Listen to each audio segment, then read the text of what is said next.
Hey, YouTube modeling community. This is Rick, and I just wanted to try and contribute a little something to the uh, um, solidarity and the support the modeling community has been showing to the Ukraine and the various perspectives expressed by a lot of our modelers have been quite enlightening, starting with Gavin Booth's perspectives. Um, I was also very intrigued, I guess is the word, by Pappy Fred Henry's historical perspective and the idea of history eventually repeats itself unless you somehow prevent it from doing that. Um, what I'd like to do here is I'm going to show a relatively short video, and then when it's over, as the talking heads say, I'll meet you on the other side.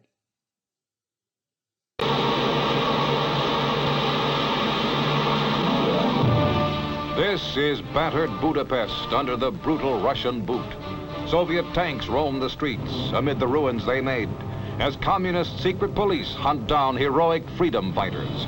Here for all the world to see is grim evidence of the brutality and savagery with which the red tanks blasted a defenseless people and their city. Two Budapest cameramen risked execution to make these pictures and smuggle them out of Hungary. 25,000 Hungarians are dead. Budapest is ravaged, but the communist masters cannot crush a proud people. Defiantly, they chant, "We shall be free." Refusing to live under Soviet tyranny, refugees stream into Austria. They flee with little more than the clothes on their backs. At journey's end, they can smile again. Border guards beckon the refugees on as they brave the quicksand of an icy quagmire. The Russians have blockaded highways and destroyed bridges in a desperate effort to halt the mass exodus. But in 6 weeks, 120,000 Hungarians slip out of their troubled homeland. A refugee shows how the communists are spraying the escape routes with machine guns. Even the bravest must weep at leaving the country where their ancestors have lived, worked, and died for more than 1,000 years. A flag marks the border as the flight to freedom goes on. Carrying his son on his back, a father struggles through the shoulder-high marsh grass. Traveling day and night in freezing cold, the refugees stumble, numb and dazed, onto Austrian soil. At the American Embassy in Vienna, crowds wait in the streets for admission to the United States. President Eisenhower offers asylum to 21,000, and officials work around the clock to speed them on their way. The first plane load arrives at McGuire Air Force Base in New Jersey. Stepping out into the crisp air of America, the refugees have found the freedom for which their countrymen yearned and fought and died. Offers of homes and jobs, clothing and food await them. By January 1st, all 21,000 refugees will have reached the United States in the biggest air-sea mercy operation in our nation's history. Under the stars and stripes, these Hungarians can work and wait and hope for the day when Hungary will be free.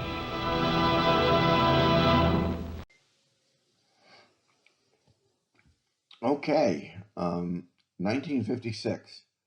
I was 8 years old in 1956. Coincidentally, that was probably the year I built my first plastic model.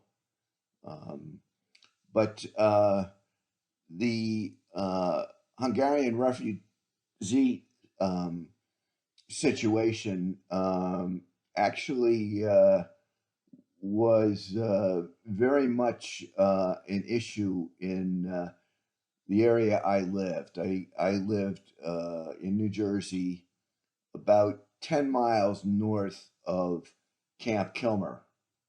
And Camp Kilmer was an embarkation station, processing center that was built to process all the GIs that were going overseas from the port of New York during World War II. So hence it had a large barracks facility, a large housing facility. And as the Hungarian refugees came out of Austria and were transferred to the U.S., they flew in to what later, if it wasn't then, became McGuire Air Force Base, McGuire Army Air Force Base in southern New Jersey, and then were transferred up to Camp Kilmer, as I say, which was just 10 miles south of us. So it was very much a local news story, something that we could hear all the adults talking about. There was a lot of effort to support those refugees. That area is actually Camp Kilmer, just north of New Brunswick, very near the Rutgers University campus. So we were very well aware of the situation. So I hope that little bit of video provokes some thought.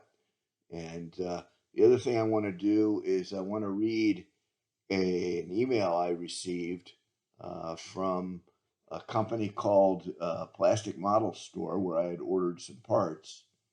And I was unaware, but they are located in the Ukraine. And the email reads, "Hello, dear buyer. Thank you for supporting our country in such hard times. Be sure Ukraine will win and protect our houses from invader. This could take a while, but I think not over 10 days. In this case, I respectfully ask you to wait till our office gets back to work and proceed your order. Thank you for your support. Pray for Ukraine. Respectfully, Artem." So that really caught me by surprise. I was aware that there was a fair amount of modeling manufacturing in Eastern Europe, Czechoslovakia, Ukraine, and I have bought models from that area before, but to get that personal little email was,